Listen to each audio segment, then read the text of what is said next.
नमस्कार, मैं हूं सुमित अवस्थी और आप इस वक्त देख रहे हैं चक्रव्यूह के इस नए रूप में के साथ आपका एक बार फिर से स्वागत है। आइए शुरुआत करते हैं चक्रव्यूह का फेवरेट शो और सबसे पहले बात करते हैं आज की 4 स्टोरीज की। पहली स्टोरी एनसीपी को लेकर थी कि क्या एनसीपी में जो अब कब्जे की लड़ाई शुरू हो गई है। इस खबर को 16% लोगों ने वोट देकर देखना चाहा है। इस खबर पर हम तवज्जो देंगे। इसके अलावा अगली कहानी जो थी वो थी बाबा पर हुआ हिंदू मुसलमान। कहानी उत्तराखंड के कोटद्वार की है। क्यों मोहम्मद दीपक ट्रेंड कर रहा है, क्यों दीपक पर एफआईआर हो रही है, इस कहानी पर 23% लोगों ने दिलचस्पी दिखाई है। इस कहानी पर हम तवज्जो देंगे। 27% लोग बलूच से मुनीर की तबाही है, बलूचिस्तान की खबर है। वहां पे बहुत बड़ा इस वक्त हलचल चल रही है पाकिस्तान के बलूचिस्तान में, उस पर भी हम बातचीत करेंगे। 27% लोगों ने इसको देखना चाहे। इस खबर को मैं 7:28 पर विस्तार से आपको दिखाऊंगा। और पहली खबर जो आई है वो आई है पाकिस्तान टीम को लेकर। जैसे T20 वर्ल्ड कप में पाकिस्तान ने अपना नाम विड्रॉ किया कि इंडिया के खिलाफ मैच नहीं खेलना चाहेगी, वो बाकी टूर्नामेंट खेलेगी। साफ है कि वो भारत से डर गए हैं। ये बहुत साफ हो गया है क्योंकि दिखाई दे रहा है कि वो किसी भी कीमत पर हिंदुस्तान का सामना नहीं करना चाहते हैं। तो आइए शुरुआत आज के बुलेटिन की, आज के चक्रव्यूह की सबसे पहले बात करेंगे कोटद्वार की उस घटना की जिसमें आज मोहम्मद दीपक दिन भर ट्रेंड करता रहा, जिस पर तमाम लोगों ने तमाम ट्वीट्स भी किए, रिएक्शंस भी आए। लेकिन कहानी तब अजीबोगरीब टर्न ले लेती है जब दीपक जो कि झगड़ा छुड़ाने गया था उस पर ही उल्टा एफआईआर हो गई। क्यों एफआईआर हुई, क्या है पूरा मामला है उत्तराखंड के कोटद्वार का, आइए तफसील से देखते हैं। कि बाबा के आगे या तो बाबा हटाओ या बाबा के सामने दूसरा नाम, अपना नाम लिख दो, मुसलमान नाम। तो मुझे ऐसे आखिरी पड़ाव पे मुझे नाम बदलना पड़ेगा दुकान का, तो अच्छा नहीं लगेगा। मैंने तो बहुत भीड़ भड़ाका देखा था। बजरंग दल वाले देहरादून की टीम आई हुई थी, बहुत फसाद कर रहे थे, जय श्री राम के नारे लगा रहे थे। है तो उच्च तो कर रखा है नाम, क्यों बवाल हो रही है फिर बेफालतू का? ये तो एक झगड़ा करने का फसाद है। जहाँ गलत हो रहा है वहाँ आवाज उठाऊंगा। लड़ने का टाइम आया तो लड़ूंगा भी, मरने का टाइम आया तो अपने देश के लिए मरूंगा भी। तो ये शुरुआत करते हैं मोहम्मद दीपक की इस पूरी कहानी से। क्या खूबसूरत नाम उसने अपना रखा, मोहम्मद दीपक। आपको याद दिलाता हूं, साल 1990 में एक फिल्म आई थी घायल, सनी देओल की। उस फिल्म का एक बहुत ही सुपर डुपर डायलॉग था, उतार कर फेंक दो ये वर्दी और पहन लो बलवंत राय का पट्टा अपने गले में। कोटद्वार की पब्लिक आजकल यही डायलॉग उत्तराखंड पुलिस के लिए बोल रही है, क्योंकि उत्तराखंड पुलिस की भारी तैनाती के बीच कोटद्वार में हंगामा बरपाया गया। अमन के नायक बनकर उभरे दीपक कुमार या बकौल दीपक मोहम्मद दीपक को धमकाया गया, सब कुछ कैमरे के सामने। और अब जिन लोगों ने धमकी दी उनको अज्ञात बनाकर एफआईआर दर्ज की गई है। इस मामले में अब तक 3 एफआईआर दर्ज हो चुकी है, लेकिन गिरफ्तारी एक की भी नहीं हुई। आखिर कोटद्वार में बाबा शब्द पर बवंडर क्यों मच गया, सबसे पहले उसे जान लेते हैं। उत्तराखंड के कोटद्वार में Baba school dress and matching centre के नाम से एक दुकान है। वो दुकान 30 साल पुरानी बताई जाती है और 30 साल से इसी नाम से चल रही है। दुकान का रजिस्ट्रेशन, जीएसटी नंबर भी इसी बाबा क्रिएशंस के नाम से। दुकान को एक मुस्लिम व्यक्ति जिनका नाम वकील अहमद है वो चलाते हैं, बुजुर्ग हो चुके हैं। लेकिन बीती 26 जनवरी को गणतंत्र दिवस के दिन, जिस दिन भारत में संविधान लागू हुआ, हर एक हिंदुस्तानी के लिए जो तमाम संप्रदायों को, तमाम धर्मों को एक साथ मानता है, वो संविधान लागू हुआ। ठीक उसी दिन, उसी के एनिवर्सरी के दिन 26 जनवरी को उस दुकान पर कुछ लोग पहुंचे, खुद को बजरंग दल का स्थानीय कार्यकर्ता बताया और दुकान चलाने वाले वकील अहमद साहब की दुकान का नाम बदलने की जिद करने लगे। उनका कहना था कि अपने नाम से बाबा शब्द हटाओ, क्योंकि बाबा शब्द स्थानीय सिद्ध बली बाबा हनुमान मंदिर से जुड़ा धार्मिक नाम है। विवाद बढ़ा तो दीपक नाम का ये शख्स जो कि उस वक्त मौके पर पहुंचा, वही अड़ोस पड़ोस में इसका अपना भी काम है, दीपक ने भीड़ से सवाल किया, दूसरों की दुकान पर बाबा लग सकता है तो अहमद साहब की दुकान पर क्यों नहीं लग सकता? क्या नाम रखने का हक सिर्फ किसी एक समुदाय का है? और जब दीपक से पूछा गया भीड़ के द्वारा, जो उपद्रवी पहुंचे थे बजरंग दल के, कि भाई तुम्हारा नाम क्या है, तो दीपक ने आगे बोला, मेरा नाम मोहम्मद दीपक है। नाम में क्या रखा है, आपको नाम क्यों बताऊं? लेकिन फिर उसने नाम बताया मोहम्मद दीपक। आपको बता दूं, ये नाम उसने इसलिए नहीं लिया कि वो हिंदू से मुसलमान बन चुका है, इसलिए लिया कि वो दिखाना चाहता था कि हम सब हिंदुस्तानी हैं, कानून के सामने सब बराबर। और नाम में क्या रखा है, उसने बुजुर्ग की रक्षा की, उनके आगे दीवार बनकर खड़ा हो गया, भीड़ को वहां से हटाया। लेकिन कुछ लोग इस वीडियो को शूट कर रहे थे और वो वीडियो वायरल हो गया, बात बढ़ गई और दीपक कुमार के खिलाफ बजरंग दल के कार्यकर्ता कोर्ट द्वार कूच करने लगे दीपक कुमार को घेरने के लिए। दीपक के खिलाफ सड़क पर हंगामा मचना शुरू हो गया और पुलिस तमाशबीन बनकर उस पूरे को देखती रही। जो सबसे बड़ा सवाल खड़ा होता है, उस दिन मुख्यमंत्री को भी वहां होना था, उस वक्त वहां पे भीड़ का पुलिस का अच्छा खासा इंतजाम था, उसके बावजूद भी भीड़ वहां पहुंचती रही, पुलिस तमाशबीन बनी रही। ये सब कोर्ट द्वार में हुआ। इस वीडियो को अपनी दोनों आंखें खोल कर देखें, क्योंकि ये नफरती चश्मा चढ़ाए लोगों की आंखें खोलने का काम करेंगी। 31 जनवरी को ये नफरती झुंड जमा हुआ। मकसद था दीपक के खिलाफ मोर्चा खोलना। वही दीपक जिसने बाबा के नाम पर मजहबी बवंडर लाने के सामने दीवार बनकर खड़ा हो गया। इस वीडियो को देखिए। इसमें उत्तराखंड पुलिस अराजक तत्वों को पीछे भगाने के बजाय दीपक को पीछे करती दिख रही है। सवाल है, दीपक ने ऐसा क्या जुर्म कर दिया जो नफरती सोच रखने वाले लोगों के लिए वो देश का गद्दार बन गया?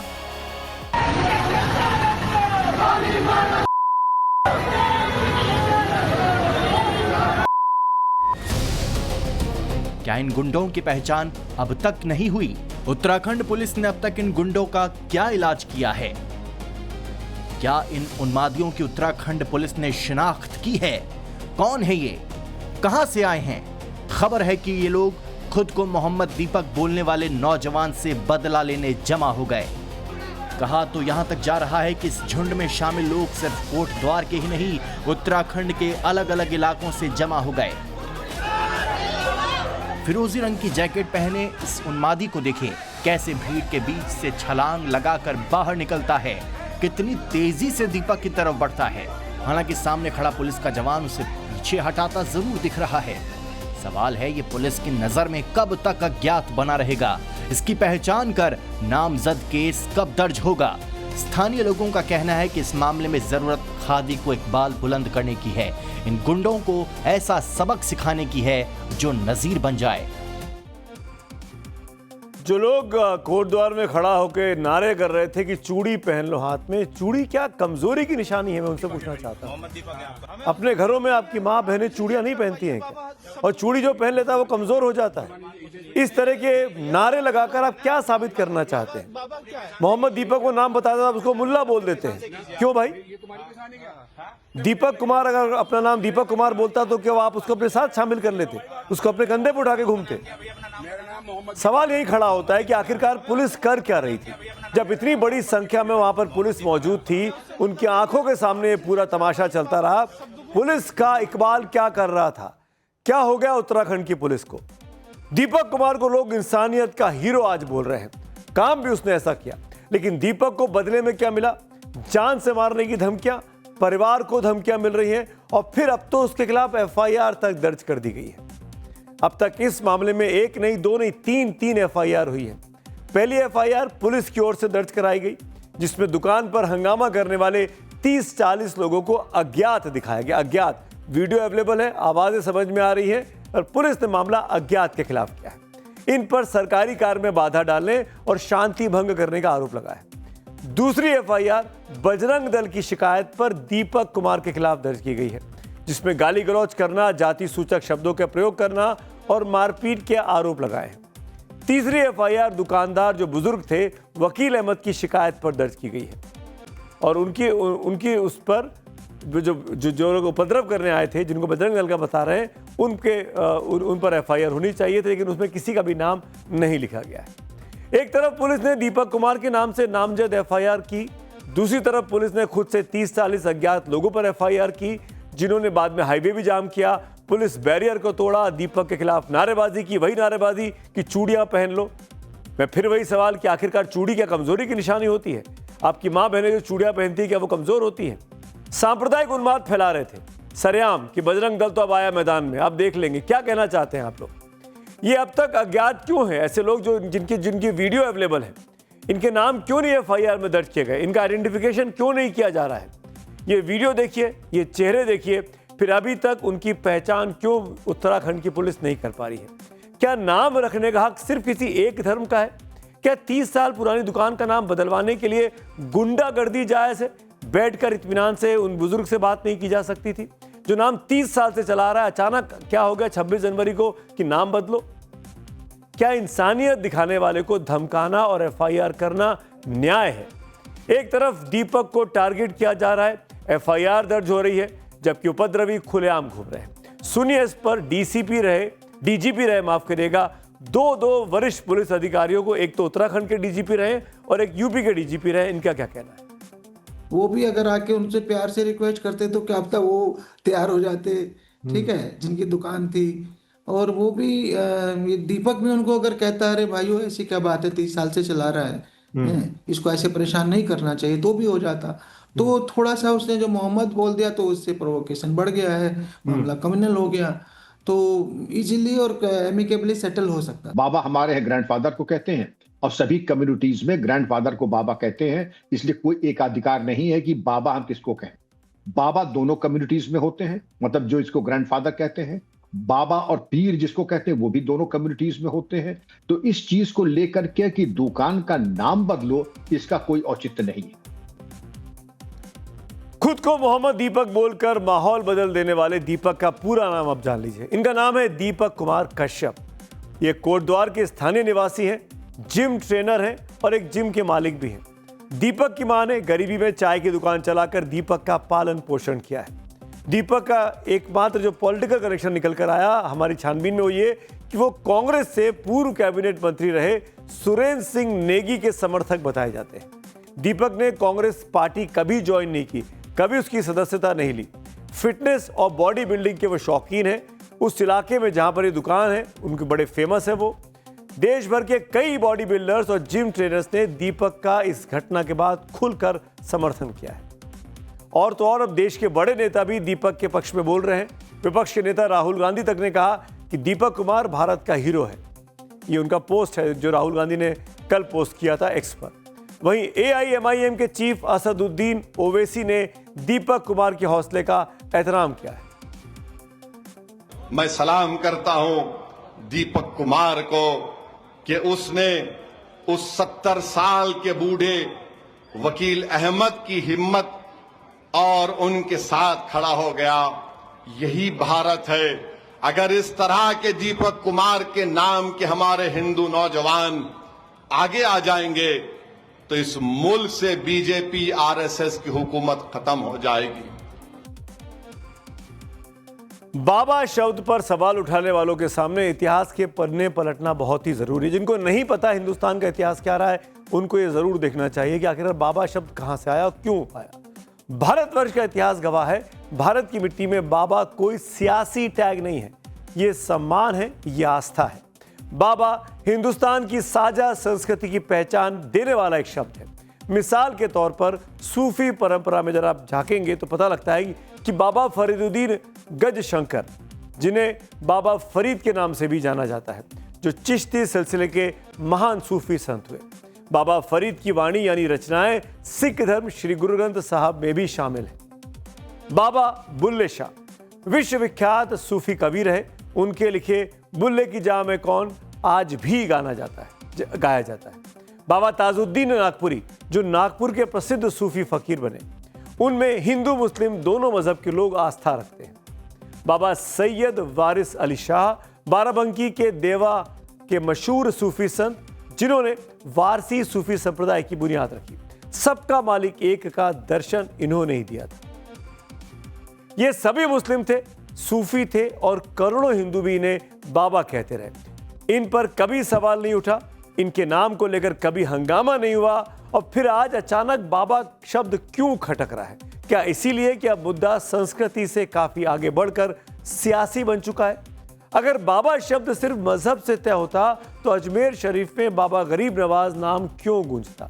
लेकिन वही बाबा शब्द अभी कोटद्वार में कलह का कीवर्ड बन गया है, वो भी तब जबकि वहां पर सरकार बीजेपी की है और बजरंग दल खुलकर जिस तरीके से पुलिस के सामने हंगामा कर रहा है, उनके लिए मुश्किलें खड़ी कर रहा है, जिन पर कार्रवाई नहीं हो रही है, इसका समझ में आता है कि आखिरकार इन उपद्रवियों को हौसला कैसे मिल रहा है। अगर पुलिस का इकबाल बुलंद होगा तो यह आवाज़ जल्द से जल्द बंद होगी, जैसा कि 2 वरिष्ठ पुलिस अधिकारियों ने हमको बताया। आइए आगे बढ़ते हैं आज की अगली कहानी की ओर, जो वोटिंग में आपने सबसे अधिक पसंद की है। कैसे हार के डर से पाकिस्तान ने मैदान छोड़ दिया है। भारत के सामने पाकिस्तान ने हार से पहले ही सरेंडर कर दिया। जहां T20 वर्ल्ड कप से पाकिस्तान पीठ दिखाकर हिंदुस्तान के सामने से भाग खड़ा हुआ है। टूर्नामेंट शुरू नहीं हुआ लेकिन पाकिस्तान ने अपनी पीठ दिखा दी है। युद्ध का मैदान हो या फिर क्रिकेट का, भारत के सामने पाकिस्तान घुटने टेकने का उसका पुराना रिकॉर्ड है। 1971 की जंग हो या फिर ऑपरेशन सिंदूर, पाकिस्तान ने भारत के सामने हमेशा हथियार डाले हैं। इस बार भी ऐसा ही हुआ है।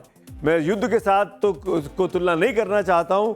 अगर आप युद्ध का मैदान ले लें या क्रिकेट का मैदान ले लें, हर जगह पाकिस्तान भगोड़ा साबित हुआ है, पीछे ही रह गया हिंदुस्तान से। पाकिस्तान ने T20 वर्ल्ड कप में भारत के खिलाफ मैच खेलने से इनकार कर दिया है। जाहिर हार के बाद मुंह छिपाने से बचने का पाकिस्तान के पास इससे अच्छा आइडिया हो ही नहीं सकता था।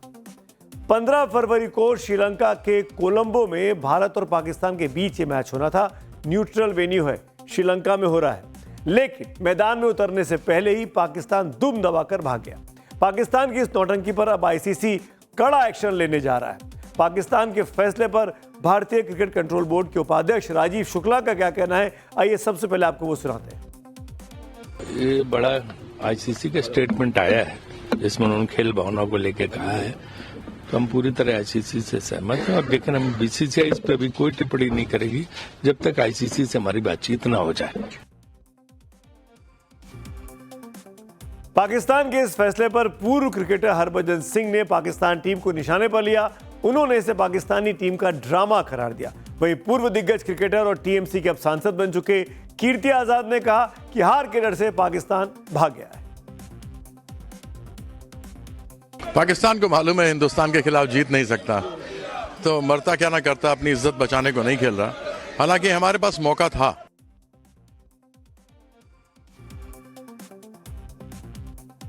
पाकिस्तान चाहे जितना ड्रामा कर ले, दुनिया उसकी हकीकत जानती है।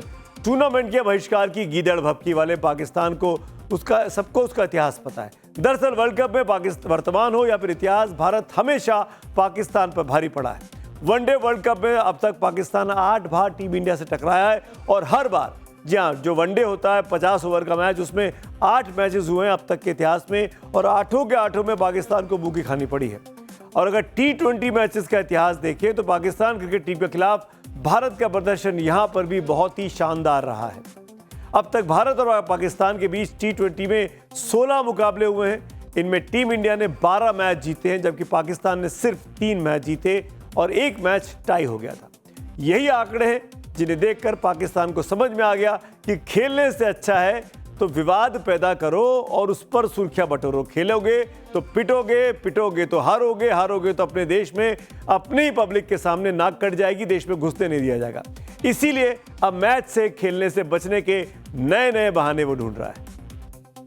T20 वर्ल्ड कप की बात करें, अगर ध्यान से देखें तो इंडिया पाकिस्तान मतलब भारत और पाकिस्तान के बीच 8 मुकाबले हुए हैं, जिसमें से टीम इंडिया ने 7 जीते और पाकिस्तान सिर्फ 1 बार जीत पाया। अब बताइए, पाकिस्तान मैदान छोड़कर अगर नहीं भागेगा तो क्या करेगा, क्योंकि जीतना तो उसके बस की बात है ही नहीं। ये बात टीम, और जिस तरीके से आज की तारीख में भारतीय टीम खेल रही है उसको देखकर तो अच्छे के पसीने छूट रहे हैं। इस बार भी ICC ने मैच भारत में नहीं बल्कि न्यूट्रल वेन्यू श्रीलंका में रखा था, ताकि पाकिस्तान सुरक्षा को लेकर कोई बहाना बनाकर टूर्नामेंट खेलने से आनाकानी ना करे। लेकिन फिर भी पाकिस्तान ने खेलने से मना कर दिया। हालांकि PCB ने अभी तक ICC को अपना ऑफिशियल रुख नहीं बताया है। ये खबर एक्स पर पोस्ट की गई, सूत्रों के हवाले से पोस्ट की गई कि ये खबर आ रही है कि 48 घंटों के भीतर ICC एक उच्च स्तरीय बैठक करेगा और अगर पाकिस्तान भारत के खिलाफ मैच नहीं खेलता है, जैसा कि ऑफिशियली उसने पोस्ट किया उसके हैंडल से, तो अब ICC जो है वो पाकिस्तान क्रिकेट बोर्ड पर, पाकिस्तान क्रिकेट टीम पर कड़े फैसले ले सकता है। कई सारे उसके बायलैटरल और मल्टीलैटरल टूर्नामेंट्स कैंसिल किए जा सकते हैं। ये अब ICC के पाले में गेंद आ गई है। ICC पाकिस्तानी क्रिकेट बोर्ड पर कड़ी कार्रवाई कर सकता है, जिसमें टूर्नामेंट से बैन शामिल है। ब्रॉडकास्टर 315 करोड़ रुपए का जुर्माना लगा सकता है और उसके 285 करोड़ रुपए का राजस्व फ्रीज कर सकता है। साथ ही रेवेन्यू शेयर करने में कटौती भी की जा सकती है। पाकिस्तान को करीब 4 करोड़ का पार्टनरशिप फीस भी गंवानी पड़ सकती है। इससे भविष्य में मेजबानी मिलने में उसको बहुत मुश्किल हो जाएगी। यानी पाकिस्तान क्रिकेट का तो ठप होने वाला है। पाकिस्तान को भारत के खिलाफ मैच के 2 पॉइंट भी गंवाने पड़ेंगे, जिससे उसके ग्रुप स्टेज में ही बाहर होने का खतरा बढ़ जाएगा। तो भारत के खिलाफ मैच बहिष्कार के पाकिस्तान के फैसले पर राजनीति भी गर्म है। विपक्ष के नेताओं ने इसके लिए पाकिस्तान को तो लताड़ा है, साथ ही केंद्र सरकार को भी घेरा कि आखिरकार जो कॉल पाकिस्तान क्रिकेट बोर्ड ले रहा है कि हम नहीं खेलेंगे, वो हिंदुस्तान ने क्यों नहीं लिया। आप आगे बढ़कर के क्यों नहीं कहते? जब आपने ऑपरेशन सिंदूर के समय हमारे जवान और हमारे भारत के नागरिक मारे गए, बार बार आतंकी घटनाओं में हमारे जवान शहीद होते हैं, नागरिक शहीद होते हैं, उसके बाद क्रिकेट खेलने की जरूरत क्या है? ये क्रिकेट डिप्लोमेसी क्यों शुरू करना चाहते हैं आप? सीधे मना करिए, बिल्कुल नहीं खेलिए, नहीं खेलेंगे। ये तो भारत सरकार को अपनी विदेश नीति पे विचार करना पड़ेगा कि किस दिशा में विदेश नीति उनकी जा रही है। विपक्ष सरकार को घेर रही है, लेकिन कुल मिलाकर भारत का अपने आप विड्रॉ ना करना या मैच खेलने का फैसला ना करना अभी तो भारत के फेवरेबल ही दिखाई दे रहा है, क्योंकि पाकिस्तान खुद भाग खड़ा हुआ है और 2 पॉइंट का गेन भारत को साफ तौर पर इस टूर्नामेंट में हो जाएगा। मल्टी लेवल टूर्नामेंट है, मल्टीलेटरल, इसमें कई देश हिस्सा ले रहे हैं दुनिया भर के, जो कि 7 फरवरी से शुरू होना है। आइए आगे बढ़ते हैं, बात करते हैं आज की अगली एक और राजनीतिक हलचल। पश्चिम बंगाल में स्पेशल इंटेंसिव रिवीजन इन SIR का विरोध कर रही मुख्यमंत्री ममता बनर्जी दिल्ली पहुंची। शिकायत का पुलिंदा लेकर चुनाव आयोग में थी वो आज। ब्लैक शॉल ओढ़कर मुख्य चुनाव आयुक्त से मुलाकात की। उनके साथ SIR से प्रभावित 13 परिवार और TMC के कई नेता भी मौजूद थे। चुनाव आयोग से मुलाकात के बाद ममता बनर्जी ने अपने अंदाज में चुनाव आयुक्तों पर हमला बोला और चुनाव आयोग के कामकाज के तरीके पर सवाल उठा दिए। हम 4 टर्म्स मिनिस्टर थे, 7 टर्म्स MP थे, लेकिन हम कभी ऐसा इलेक्शन कमीशन को नहीं देखा जिन्होंने इतना एरोगेंट है, ग्रेट लायर है। पहले 58 लोगों को वोट दिया, निकाल दिया, और उनको अब डिफेंड भी करने नहीं दिया। ममता बनर्जी को बाद में बीजेपी के नेता और केंद्रीय मंत्री सुकांता मजुमदार बाहर आए और उन्होंने जवाब दिया। सुकांता ने कहा कि ममता बनर्जी हमेशा ड्रामा करती हैं और यहां आकर भी उन्होंने वही साबित करने की कोशिश की। क्योंकि ममता बनर्जी हमेशा ही ड्रामा करती है, ये तो नहीं कोई चीज नहीं है। यहाँ पे आके भी ड्रामा किया, लेकिन ड्रामे से राजनीति नहीं चलता, देश नहीं चलता। ममता बनर्जी इसको पश्चिम बंगाल समझ रहे हैं। तो ममता बनर्जी ने बंगाल में 98 लाख वोट काटे जाने वाला दावा किया, तो वहीं ये यूपी में SIR को लेकर अखिलेश यादव भी परेशान है। उनका दावा है कि स्पेशल इंटेंसिव रिवीजन के दौरान फॉर्म 7 का गलत इस्तेमाल लगातार हो रहा है। भारतीय जनता पार्टी धांधलीजीवी पार्टी है, इससे बहुत सावधान रहने की जरूरत है। इनके फॉर्म किसी हेड ऑफिस से भर करके आ रहे हैं और वो बाकायदा जिन लोगों के दस्तखत हैं उसके ऊपर, वो कह रहे हैं हमने कभी साइन ही नहीं किया, और बाकायदा हम लोगों ने लिख करके दिया है, और बाकायदा चीज़ें जो हमें मिली हैं वो हमने रिकॉर्डेड आप लोगों तक सोशल मीडिया के माध्यम से पहुंचाई हैं, और इसकी शिकायत भी इलेक्शन कमीशन को करेंगे। फॉर्म 7 को लेकर कांग्रेस के नेता भी सवाल खड़े कर चुके हैं। तो जिस फॉर्म 7 को लेकर इतना विवाद हो रहा है, वो फॉर्म देश के निर्वाचन प्रक्रिया का एक बहुत ही महत्वपूर्ण हिस्सा है। ये फॉर्म चुनाव आयोग की ओर से वोटर लिस्ट में संशोधन के लिए उपलब्ध कराया जाता है। ये फॉर्म किसी मतदाता के नाम को वोटर लिस्ट से हटाने के लिए भी इस्तेमाल होता है। किसी वोटर की मौत, डुप्लीकेट नाम या ट्रांसफर या फिर जगह का बदले जाने पर किसी वैलिड आधार हो तो कोई दूसरा व्यक्ति इस फॉर्म को भरकर उसका नाम उस सूची से कटवा सकता है, वोटर लिस्ट से कटवा सकता है। कोई भी व्यक्ति फॉर्म 7 भरकर किसी दूसरे वोटर के नाम पर आपत्ति भी दर्ज करा सकता है। इसके बाद चुनाव अधिकारी जांच करते हैं और फिर वो नाम जांच सही पाए जाने पर नाम हटा भी देते हैं। हालांकि नियमों के मुताबिक फॉर्म में आपत्तिकर्ता का नाम, पता और दस्तखत भी अनिवार्य है। लेकिन हालिया आरोपों में कहा जा रहा है कि फॉर्म 7 को पहले से छपवाकर फर्जी हस्ताक्षरों के साथ बड़े पैमाने पर जमा किया जा रहा है।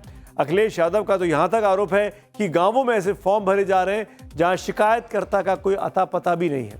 इससे पीड़ित मतदाता को पता ही नहीं चलता कि उसका नाम काटा जा रहा है। कांग्रेस ने भी दावा किया कि कई मामलों में फर्जी नाम, गलत EPIC नंबर और अमान्य मोबाइल नंबर इस्तेमाल किए जा रहे हैं। कुछ आपत्तिकर्ताओं ने सार्वजनिक रूप से कहा कि उन्होंने कभी फॉर्म भरा ही नहीं। अब बढ़ते हैं आज की अगली कहानी की ओर, और ये कहानी भी पाकिस्तान के बलूचिस्तान से आ रही है, जहां पर जबरदस्त गदर मचा हुआ है, जिसमें मुनीर की गर्दन फंस चुकी है। एक कहावत है, बोया पेड़ बबूल का तो आम कहां से खाएं। आजकल पाकिस्तान का हाल भी कुछ ऐसा ही है। मुनीर अपना माथा पीट रहा है। बलूचिस्तान में जो विरोध का ज्वालामुखी फटा है, उससे मुनीर के हाथ पांव फूले हुए हैं। पाकिस्तानी सेना और बलोच लड़ाकों के बीच भयंकर युद्ध छिड़ा हुआ है। तस्वीरें वायरल हैं, हो सकता है कि आपके फोन तक भी पहुंचे, जिसमें अब तक बलोच लड़ाके भारी पड़ते हुए पाकिस्तान की सेना के ऊपर नजर आ रहे हैं। बलूचिस्तान लिबरेशन आर्मी ने दावा किया, BLA का दावा है कि उसने पाकिस्तान के 200 से ज्यादा सैनिकों को जहन्नुम का रास्ता दिखा दिया है। वहीं पाकिस्तान का दावा है कि उसने 150 से ज्यादा बलोच विद्रोहियों को निपटा दिया है। कुल मिलाकर बलूचिस्तान की धरती पर इस वक्त विद्रोह की आग धधक रही है। आज़ादी का नारा अब बंदूक की गूंज बन चुका है। 31 जनवरी 2026 को बलूचिस्तान लिबरेशन आर्मी ने पाकिस्तान के खिलाफ ऑपरेशन हेरॉफ 2 लॉन्च किया था। तब से लेकर अब तक बलूच लड़ाके मुनीर की सेना को धूल चटाने का दावा कर रहे हैं। पुलिस पोस्ट, थाने, jail, bank, army camp, ISI के ठिकानों को बलोच लड़ाकों ने धुआं कर रखा है। इसे बलूचिस्तान में 2 दशकों का सबसे बड़ा हमला माना जा रहा है। सरप्राइज हमला किया गया कई जगह पर एक साथ, तो वहाँ पर भगदड़ मच गई। उनके अंदर एक डर का माहौल बैठ गया और कई जगहों पर पाकिस्तान की सेना पोस्ट छोड़कर भागती नजर आई और उन्होंने कई सरकारी इलाकों पर, तकरीबन संपत्तियों पर, पोस्टों पर कब्जा कर लिया। बलोच विद्रोह पाकिस्तान के खिलाफ दशकों से धधक रहा वो ज्वालामुखी है, जिसके लावे में मुनीर के अरमान खाक होते जा रहे हैं। बलूचिस्तान में विद्रोहियों ने एक बार फिर शहबाज सरकार और आसिम मुनीर की सेना को लहूलुहान कर दिया है। बलूचों के विद्रोही संगठन बलूच लिबरेशन आर्मी ने पाकिस्तान की सेना के खिलाफ ऐसा मोर्चा खोला है जिसके आगे मुनीर की सेना बौनी नजर आ रही है। 1948 से पाकिस्तान के कब्जे के खिलाफ शुरू हुई ये जंग अब आखिरी मोर्चे पर लड़ी जा रही है।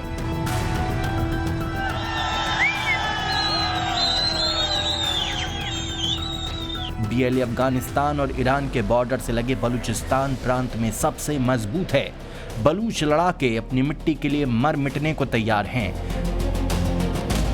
बलूचिस्तान पिछले साल 14 मई को खुद एक स्वतंत्र राष्ट्र घोषित कर चुका है, लेकिन मुनीर की गिद्ध नजर अभी भी बलूचिस्तान के संसाधनों पर लगी है, जिसे कुचलने के लिए अब फाइनल गियर लग चुका है। पाकिस्तानी सेना ने बलूचों को के आगे इस वक्त सरेंडर किया हुआ है। बलोच आर्मी की दहशत से इस्लामाबाद भी कांप गया है। कैसे BLA पाकिस्तान की कब्र खोद रहा है, उसका एक और सबूत आपको दिखाते हैं। ये CCTV फुटेज क्वेटा की है। सड़क पर दौड़ रही इस कार में पाकिस्तान आर्मी के अफसर सवार हैं। बलूचिस्तान आर्मी की महिला ब्रिगेड ने मुनीर की लंका में ऐसी आग लगाई है कि अब उसकी सेना भी जान बचाने के लिए भाग रही है। इस वक्त सबसे ज्यादा चर्चा में BLA की लड़ाकू महिलाएं ही हैं, जिन्होंने अपनी मिट्टी के लिए जान की बाजी लगा दी है। इन फिदाइन महिलाओं की तस्वीरें BLA ने जारी की है, जिसमें आसिफा मिंगल, हवा बलूच शामिल है। तो बलूचिस्तान में बवाल कटा हुआ और पूरा का पूरी लड़ाई जो है बलूचियों की, वो पाकिस्तानी सेना के साथ चल रही है। और दिन पर दिन ये लड़ाई पिछले 24 घंटों में बढ़ती गई है, आगे बढ़ी है। क्या होगा, लगातार नव भारत की नजर उस पर बनी रहेगी। बढ़ते हैं आगे आज की अगली एक और बड़ी कहानी की ओर। और अब बात राहुल गांधी की, जिन्होंने आज लोकसभा में एक किताब के ड्राफ्ट का हवाला दिया और इसके बाद दिन भर लोकसभा चल नहीं पाई। चीन के सवाल पर आज लोकसभा में सरकार और विपक्ष में ठन गई। विपक्ष के नेता राहुल गांधी ने पूर्व army chief general Manoj Naravane की अप्रकाशित आत्मकथा के एक हिस्से को लेकर सरकार पर सवाल उठाए, जिसके ड्राफ्ट को एक पत्रिका ने छापा है।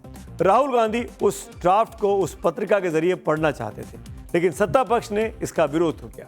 आज सदन में क्या क्या हुआ, कैसे राहुल गांधी के भाषण का विरोध लगातार होता रहा। राहुल यहां से मोर्चा संभाले थे और वहां सरकार की तरफ से हर बड़ा नेता प्रधानमंत्री की मौजूदगी में राहुल गांधी की बातों का जवाब दे रहा था, उन पर पलटवार कर रहा था।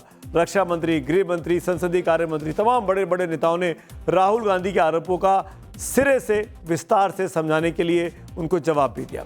क्या हुआ लोकसभा में आज, कैसे राष्ट्रपति के अभिभाषण पर धन्यवाद प्रस्ताव पर चर्चा हो रही थी, राहुल गांधी विपक्ष के नेता जब बोलने खड़े हुए, माहौल कैसे गरमाया और कैसे संसद की कार्रवाई फिर दिन भर के लिए बाधित रही, आइए इस स्टोरी में देखते हैं।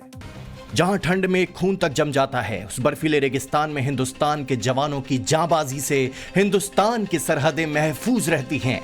पूर्वी लद्दाख में हमेशा भारत की नजर चीन की धोखेबाजी पर टिकी रहती है, लेकिन 2020 के अगस्त महीने में वहां चीनी सेना क्या धोखा देने की कोई कोशिश कर रही थी, जिस पर तब के army chief general Manoj Naravane की किताब में चर्चा है और सोमवार को लोकसभा में इस पर जमकर हंगामा हुआ।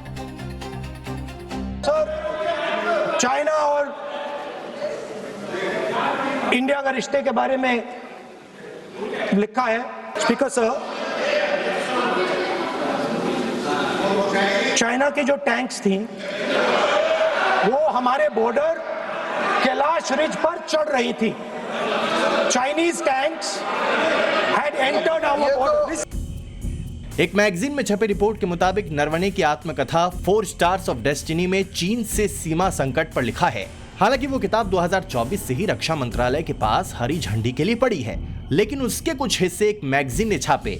उसको ही आधार बनाकर विपक्ष के नेता राहुल गांधी ने प्रधानमंत्री नरेंद्र मोदी और रक्षा मंत्री राजनाथ सिंह पर सवाल खड़े किए।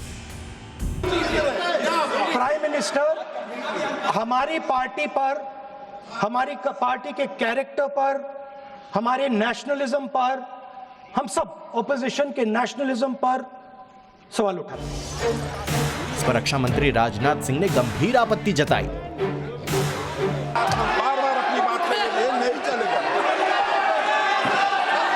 अध्यक्ष महोदय, इस तरीके से मैं लीडर अपोजिशन से कहूंगा कि सदन को गुमराह करने की कोशिश न करें। कृपया उनके ऊपर आप पूरी तरह से रोक लगाएं। अध्यक्ष महोदय, मैं आपसे यह अनुरोध करना चाहता हूं। जनरल नरवणे 31 दिसंबर 2019 से 30 अप्रैल 2022 तक भारतीय थल सेना के प्रमुख रहे। उसी दौरान गलवान में चीनी सैनिकों के बदमाशियों की तस्वीरें भी सामने आई थी और दुनिया ने यह भी देखा था कि कैसे हमारे जवानों ने चीनी फौजियों की जमकर मरम्मत कर दी थी। हालांकि चीनी सैनिकों के अचानक और धोखे भरे हमले के कारण गलवान में हमारे 20 जवानों को शहादत देनी पड़ी थी, लेकिन चीनी सेना भारत की 1 इंच भी जमीन ले नहीं पाई थी। खुद तब के आर्मी चीफ रहे जनरल नरवणे ने ऐसा माना था। Firstly, we have not lost out in any territory. We are where we were before this whole thing started. But as a result of this agreement, it has been reached on the principle of mutual and equal security. So I think that should be the way we look at this whole disengagement process. लेकिन नरवणे की अप्रकाशित आत्मकथा ने संसद में तूफान ला दिया। राहुल गांधी के जिद पर अड़ जाने की वजह से वो मैगजीन में छपी किताब का हिस्सा पढ़कर रहेंगे। सत्ता पक्ष ने व्यवस्था और संसदीय परंपरा का सवाल उठाया। वो स्वयं कह रहे कि पुस्तक प्रकाशित नहीं हुई। उन्हें स्वयं स्वीकार किया कि पुस्तक प्रकाशित नहीं हुई है। अब जो पुस्तक प्रकाशित नहीं हुई है, इसका जिक्र सदन में कैसे हो सकता है? और प्रकाशित हो तो भी नहीं कर सकते। राहुल गांधी मानने को तैयार नहीं थे। उनके बयान पर रक्षा मंत्री राजनाथ सिंह, गृह मंत्री अमित शाह, संसदीय कार्य मंत्री किरण रिजिजू, बीजेपी सांसद निशिकांत दुबे लगातार खड़े होकर सवाल उठाते रहे, लेकिन राहुल अपनी बात पर ही अड़े रहे। स्पीकर ओम बिरला भी बार बार राहुल गांधी को नियमों का हवाला देते रहे, लेकिन राहुल अपनी बात पर अड़े रहे। इस बीच स्पीकर ने अगला वक्ता अखिलेश यादव को बोलने के लिए कहा, लेकिन अखिलेश इसके लिए तैयार नहीं हुए। राहुल के भाषण शुरू करते ही शोर शराबा होने लगा तो अखिलेश ने हस्तक्षेप जरूर किया था कि नेता प्रतिपक्ष को बोलने देना चाहिए। अध्यक्ष महोदय, चीन का सवाल बहुत सेंसिटिव है। अगर कोई सुझाव ऐसा है देश के हित में, तो मैं समझता हूं लीडर ऑपोजिशन को पढ़ देना चाहिए। स्पीकर ओम बिरला ने सदन की कार्यवाही स्थगित कर दी। दोबारा कार्यवाही शुरू हुई तो राहुल गांधी ने फिर से वही सवाल उठा दिया। इसी पर आसन पर बैठे जगदंबिका पाल ने सदन की कार्यवाही मंगलवार तक के लिए स्थगित कर दी। मैं ये कह रहा हूं कि नरवणे जी ने प्रधानमंत्री जी के बारे में, राजनाथ सिंह जी के बारे में अपनी किताब में साफ लिखा है। वो एक आर्टिकल में आया है, मैं आर्टिकल को कोट कर रहा हूं। मुझे बोलने नहीं दे रहे हैं। मैं नहीं बोल रहा हूं, नारावाने जी ने ये किताब लिखी है, वो डरे हुए हैं। सीमा का सवाल एक बेहद संवेदनशील सवाल है, लेकिन संसद में उस पर हंगामा और प्रतिरोध इतना बढ़ा कि स्पीकर ने सदन की कार्यवाही स्थगित कर दी। लेकिन लगता यही है कि राजनीति के अखाड़े में देश की रक्षा से जुड़े सवाल पर दंगल आगे भी हो सकता है। Bureau report, times now Navbharat. और अब चक्रव्यूह में वक्त हो गया है पब्लिक व्यू का। पहला व्यू आया है शांतनु गोस्वामी का। वो लिखते हैं, जंग के मैदान में पाकिस्तान को अमेरिका ने बचाया, क्रिकेट फील्ड पर कोई बचाने नहीं आता, भारत से हारना तय था, इसीलिए पाकिस्तानी खिलाड़ियों ने ना खेलना ही बेहतर समझा। अगला पोस्ट है प्रिंस राज का। उत्तराखंड में जारी बाबा विवाद व्यर्थ सियासत का नतीजा है, चाहे हिंदू हो या मुसलमान, इंसानियत का कोई धर्म नहीं होता। इसी नोट पर आज चक्रव्यूह में मेरे साथ इतना ही, लेकिन आपसे मुलाकात होगी अब कल शाम 6:57 पर। तब तक के लिए शुभ रात्रि।